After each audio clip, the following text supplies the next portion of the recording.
Ow! That's such a cool idea to build. Why didn't I figure it out myself? Let's learn how to build Seaside Villa.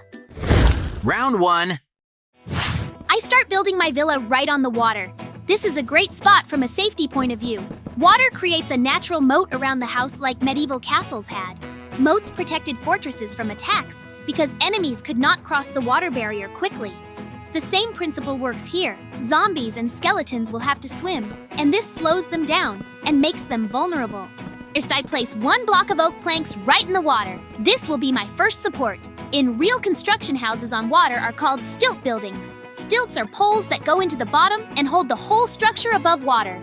People build such houses in Venice and Southeast Asia for hundreds of years.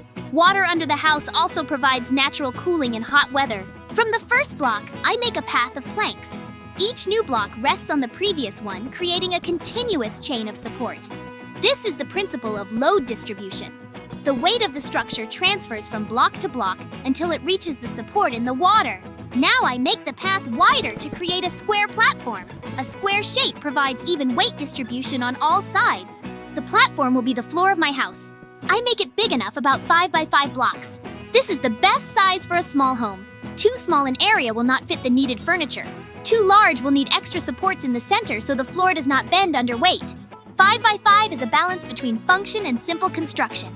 The platform is done. At the corners, I build tall pillars of oak planks. Corner pillars are the load-bearing elements of the structure. They take the main weight of the roof and transfer it to the platform.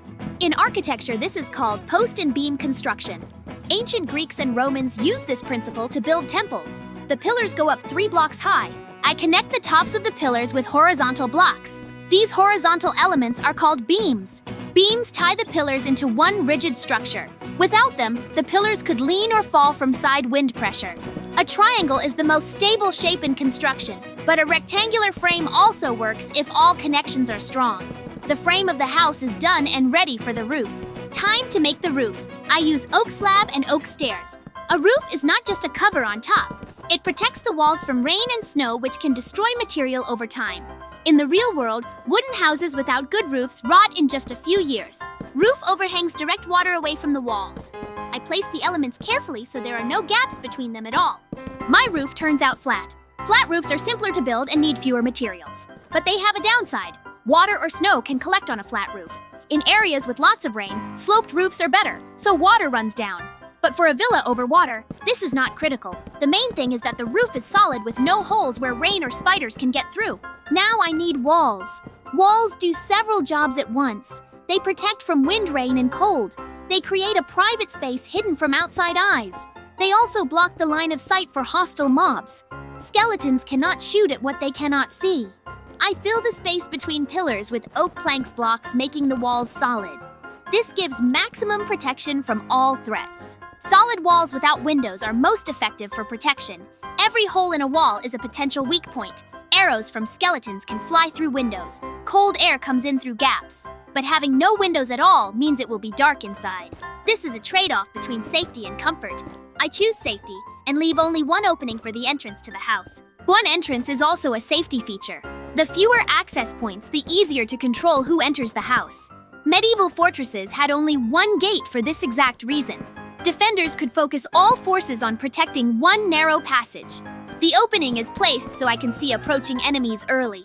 The walls are done, and inside it already feels much quieter and more protected. I go inside to set up the space. Arranging furniture is also a science. It is called ergonomics. The goal of ergonomics is to make space comfortable for work and life. Items used more often should be within easy reach. Items used together should stand next to each other.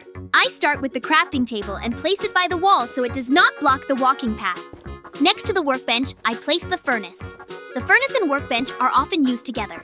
I smelt ore in the furnace and then immediately make tools at the workbench. Short distance between them saves time. In real workshops, equipment is also arranged by the work process chain. Phew, it took so much effort. Great, my seaside villa is ready.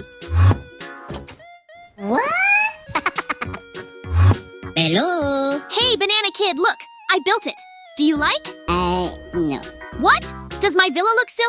It's a pity, but I tried so hard. Maybe then you'll try to build the best seaside villa yourself? Yay! They ran to the place. This is where your building will be. Are you ready? Ta-da! Then go ahead.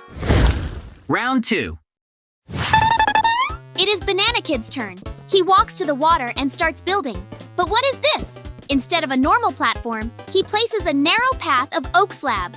The half blocks go up and down randomly with no system at all. This is not a house, this is an obstacle course. Banana Kid, you will fall into the water. A narrow path without railings breaks all safety rules. In real construction, this would never pass inspection. The path is only 1 block wide. This is about 1 meter in real measurements. The minimum safe width for a walking path should be at least 1.5 meters. Otherwise, a person can lose balance and fall. And here, there are also height changes between the slabs. Every step is at a different level. This looks like a bridge for frogs, not an approach to a villa. At least frogs know how to jump. Different heights of the slabs create an extra problem. When a surface is uneven, the center of gravity of the body keeps shifting. This makes muscles work harder to keep balance. You cannot carry anything heavy across such a path. Hands are busy with the load and there is nothing to balance with. Banana Kid clearly did not think about practical use of his construction. He just places blocks however he wants. So he reached the end of the path and makes a small platform. Finally, a flat surface. But it is very tiny, about 2 by 2 blocks. Such an area barely fits 1 person. Now he places 2 pillars on the edges. Only 2. For a stable structure, you need at least 3 support points. 2 points create an axis around which the structure can rotate and fall down. Banana Kid puts a roof on these 2 pillars. But it turns out crooked and asymmetrical. One side is higher than the other. Asymmetry in construction is not just ugly, it is dangerous. Uneven weight distribution creates side load on the pillars. Over time, they will start leaning toward the heavier part. Is this a doghouse or a bus stop in the middle of the ocean? I cannot tell what this is supposed to be. The size of this structure is not suitable for living. In architecture, there is a concept of minimum living space. A person needs room to lie down, stretch out, and turn around. There is no such space here. You can only stand or sit curled up. This is not a villa. This is more like a guard booth. Though even for a booth, it is too tight. Banana Kid clearly did not study housing construction standards. Wow, an unexpected turn. Banana Kid starts building a second floor, and he uses white concrete. White color is more interesting. The contrast between dark wood below and white concrete above creates visual separation. In architecture, this is called color zoning. Different colors help highlight different parts of a building. But the shape of this structure is very strange and hard to understand. He builds something that looks like a sail or a shark fin. The structure narrows toward the top and leans to one side. Banana Kid, is this the front of a ship? Or a huge white tooth sticking out of the water? Leaning structures need special calculations. The center of gravity is shifted from the center of the base. This creates a tipping moment. Without a counterweight or deep foundation, such a shape is very unstable. White concrete is heavier than wood. He places heavy material on top of a light wooden structure. This breaks the main rule of stability. Heavy should be at the bottom and light at the top. This is how any stable object works, from pyramids to ships. An upside-down pyramid falls over? Banana Kid is building exactly an upside-down pyramid. A heavy top on a flimsy base is a recipe for disaster. Now, he inserts glass block into the walls of the white room. Glass walls. Well, the view of the water will be beautiful, that is true. Glass lets light through and allows seeing the surrounding landscape. But glass has its downsides. It does not keep heat as well as solid blocks. In summer, it will be hot inside like a greenhouse. In winter, cold because heat escapes through the glass very quickly. Glass block is also a fragile material. One hit and the wall breaks. For a protective structure, this is a bad choice.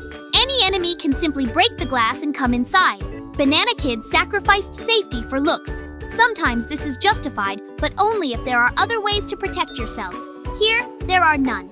Glass walls are the only thing separating him from the outside world. Banana Kid tries to place a bed inside this small white room, but it is so cramped in there. A bed takes up 2 blocks in length. The room is barely bigger than that. Banana Kid, will you sleep standing up or curled up like a cat? The minimum bedroom size by building codes is about 8 square meters. Here there are barely 2. This looks more like a lighthouse for tiny people than a bedroom. Lack of free space around the bed creates problems. You cannot get up normally in the morning. You cannot walk around the bed to make it. You cannot open a chest if it stands nearby. Every action requires leaving the room first. This is an inefficient layout. Architects call this dead space. The room exists, but using it is practically impossible. Form should follow function, but here form ignored function. Banana Kid finishes his build. I look at the result and try to understand what this is. A multi-level structure made of different materials. Below there is a chaotic wooden path. In the middle, a crooked shelter on 2 pillars. On top, a white glass room that looks like a fin. Well, this is original. I would call this Villa Chicken Leg, a hut that does not know which way to turn. This is not a villa, this is a diving tower. The fall height is about 5 blocks. In the real world, this is about 5 meters. Enough to be fun, but not dangerous if there is deep water below. Banana Kid found a use for his strange construction. He is clearly having fun. Ta-da! Yay! Where did everyone run off to? Hey guys, what's that noise you're making? Banana Kid and I are building Seaside Villa. JJ, who did it better? Oh, both of your buildings look great, but I think it's up to the audience to decide who did the best. Yes, JJ, you're right. Maybe then you have comments on the construction of Banana Kid? Yes, there are a couple of comments. A chaotic, strange, but funny structure in its own way. An incomprehensible shape, and a clear lack of living space. Architecturally, this is a failure. I totally agree with you, JJ. Maybe you will build a seaside villa? Okay, then let's run to the place. JJ, good luck to you. We'll wait in the house. But? Thanks, guys, then I'm starting. Round 3. For a real villa on water, you need a reliable foundation. I start by creating a pile base. I lower spruce log right into the water to the bottom. Spruce wood is perfect for contact with water. In the real world, conifer trees contain resin that protects wood from rotting and sea creatures. Venice stands on larch piles for over 1,000 years already. My spruce piles will last just as long. Above water, I create a frame from spruce wood. This is the base for the Fachwerk style, also called Tudor style. The point of this architectural style is that the load-bearing frame of dark wood stays visible on the outside. It does not hide behind cladding, but becomes part of the decor. The contrast between dark beams and light walls creates the characteristic recognizable pattern. This style appeared in Germany in the 15th century. Fachwerk is not just beautiful, but also practical. The wooden frame carries all the load of the building. The walls between the beams are not load-bearing. You can fill them with any material. In medieval times, people used clay with straw. I will use more noble materials. This system allows easy repair of individual wall sections without touching the structure. Each element is independent. For the floor, I choose oak planks. Oak has a warm honey tone that contrasts with the cold blue of the water under the house.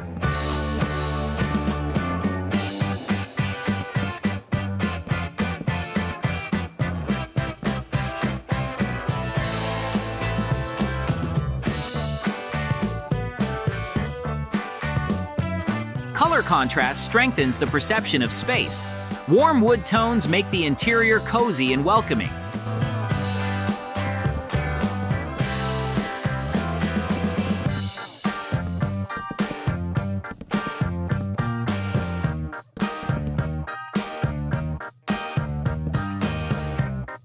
Psychologists have proven that warm colors reduce stress and create a sense of safety. Every detail of the villa should work for the comfort of its residents.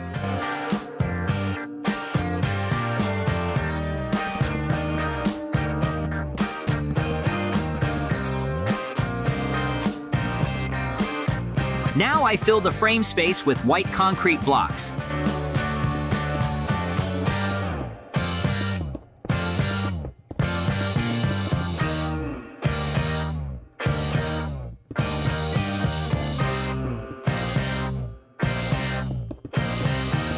White walls are not just an aesthetic choice.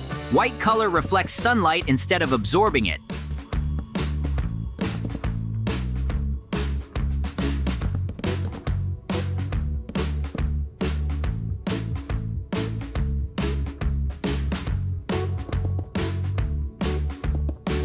In hot climates, this is critically important.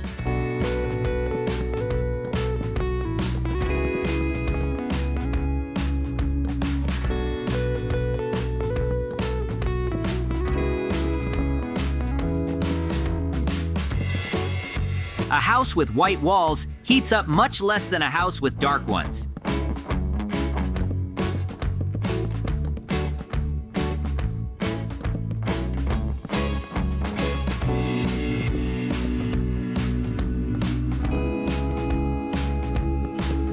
This is why Mediterranean architecture loves white color so much. Greece, Spain, Morocco, everywhere you see white houses.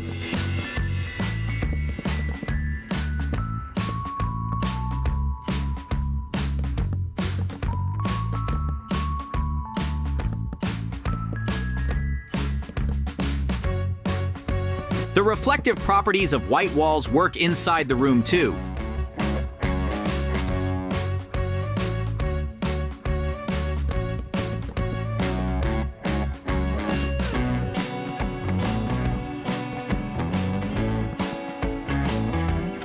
Light from windows bounces off white surfaces and spreads deeper into the room. This reduces the need for artificial lighting during the day. The room seems more spacious and airy. Dark walls absorb light and visually compress the space. White color expands it.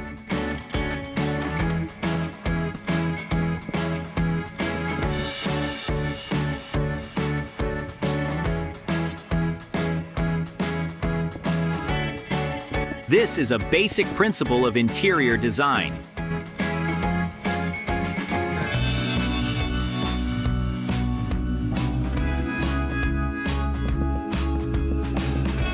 The contrast between dark spruce frame and white concrete walls creates visual depth. The eye perceives dark elements as closer and light ones as farther away.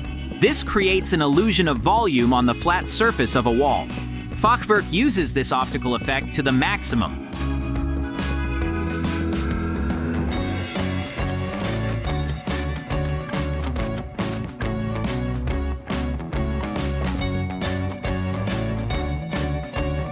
Every beam is highlighted, every wall section stands out.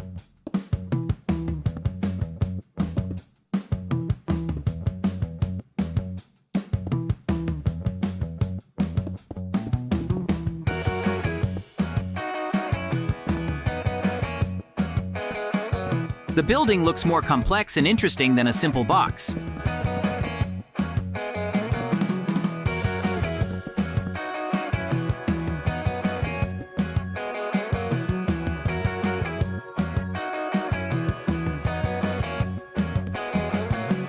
I move on to building the roof. I use oak stairs to create a sloped roof. A sloped roof is not decoration, but a functional necessity. The angled surface prevents water from collecting on top. Rain simply runs down the steps. A flat roof requires complex waterproofing, otherwise leaks are inevitable. The roof slope must be steep enough so water does not stay on it. I make the roof with a complex shape with awnings and overhangs. These are not just decorative elements. Awnings protect walls from rain. Water falling from the roof can destroy wall material over time. An overhanging awning directs the water flow farther from the facade. In medieval cities, houses with large awnings lasted longer. This is a solution proven by centuries of use. On the side, I add a balcony hanging over the water. A cantilever structure is when part of a building extends beyond its supports. This creates an interesting architectural effect of floating in the air. But a cantilever requires proper calculation. The weight of the extending part must be balanced by the weight of the main building. Otherwise, the structure will tip over.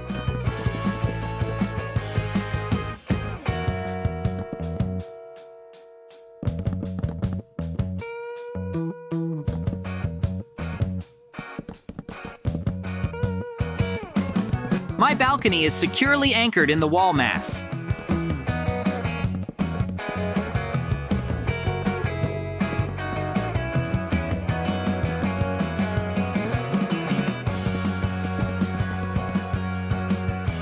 For railings and decorative elements, I use trapdoor and fence.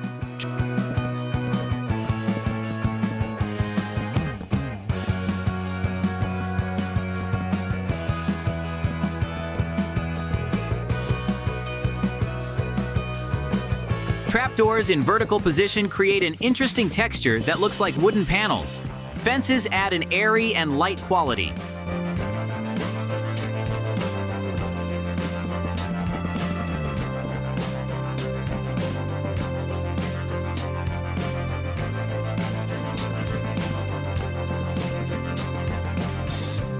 The combination of these elements allows creating a detailed facade without heaviness. Details are what separates professional builds from amateur ones. Every element must be thought through.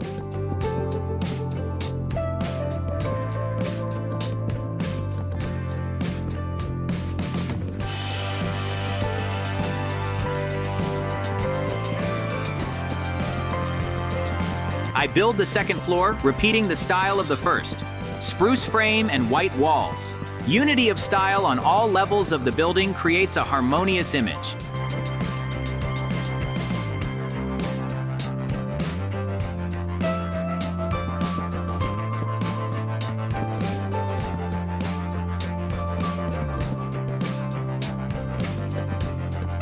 If the second floor looked different, the building would seem assembled from different parts.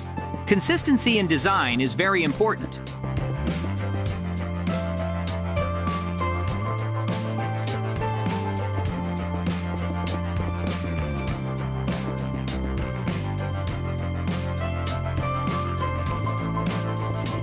Every element must speak the same architectural language. This is called style unity.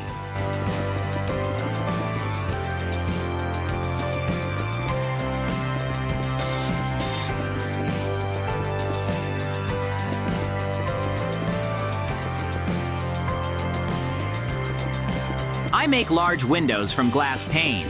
Panes are thinner than full glass blocks and look more realistic. Large windows on the second floor are not luxury, but necessity. Upper floors get more light because neighboring buildings do not shade them. You need to use this advantage.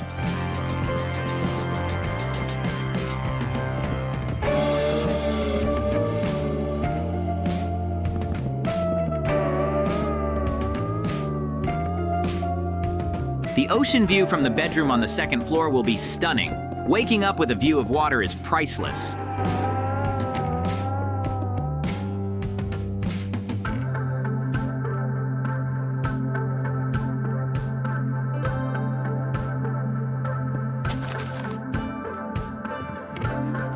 Under the windows, I place flower pots. I create them from dirt blocks with trapdoor on the sides. This is a classic element of European architecture.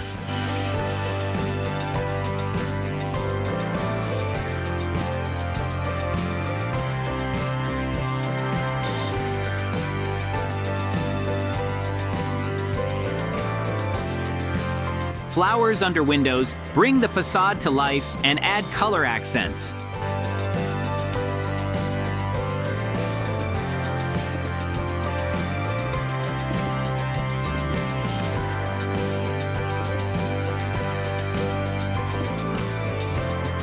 Living plants soften the strictness of geometric shapes.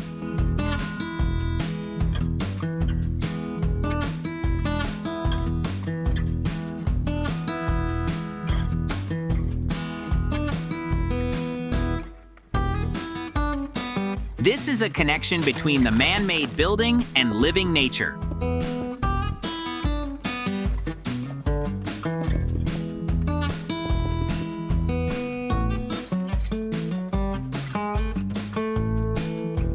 A villa on water should harmonize with its surroundings.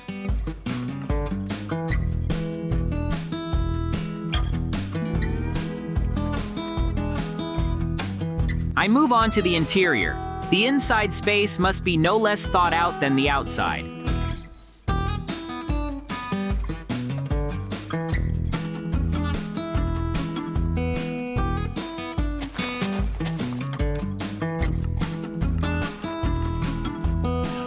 I start with the bed, but not just a bed, but a bed with a canopy.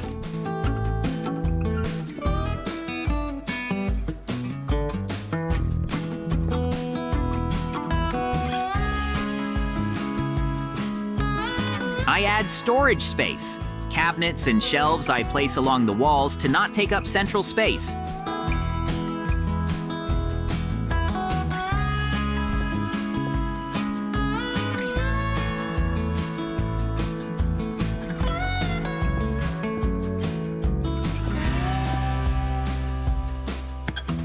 A canopy historically protected from insects and drafts. It also creates a sense of privacy and coziness. a small space inside a big room.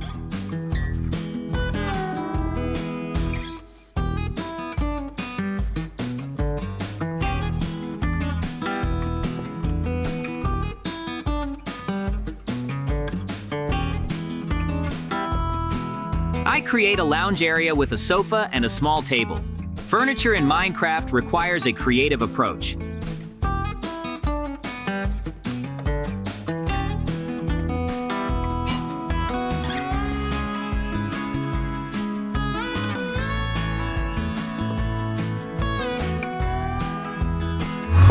Great! My seaside villa is ready. It's time for me to show it to the guys. Yahoo! Wow, JJ, you've got a wonderful, professional, beautiful, and functional villa. Excellent combination of materials. Thank you guys. I am very glad that you liked my building. Friends, be sure to write in the comments whose building you liked the most. Well, I think it's time for us to finish. Yes, JJ, you're right. Subscribe and like. Bye-bye.